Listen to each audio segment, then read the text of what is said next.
महाराष्ट्र सरकारने गेल्या 10 वर्षामध्ये 11 वर्षामध्ये पटसंख्येच्या नावाखाली 66,000 शाळा बंद केल्या. आत्ता 2600 करतायत काही दिवसात. कारण 2,000 कोटी रुपये खर्च येईल शाळा जर चालू ठेवल्या तर. आणि आमच्याकडे कुंभमेळ्यामध्ये गांजा फुकाला 14,000 कोटी देणार आहेत.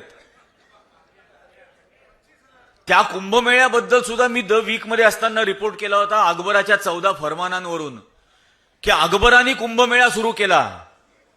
अकबराची 14 फरमानं, त्याच्या उद्घाटनासाठी अकबराला बोलावलं. अलाहाबादला पहिला कुंभ झाला, त्यात अकबराने स्नान केलं. म्हणून पहिलं स्नान हे शाही स्नान, कारण बादशहानी स्नान केलं.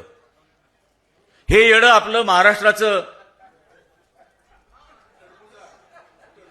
नाशिकला आलं कुंभमेळ्याची बैठक घ्यायला आणि नाशिकमध्ये सांगितलं की आता नाशिकच्या कुंभमेळ्याला शाही स्नान नाही, अमृत स्नान म्हणायचं.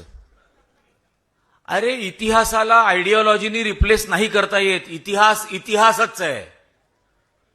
हा असाच राहणार आणि कायम राहणार.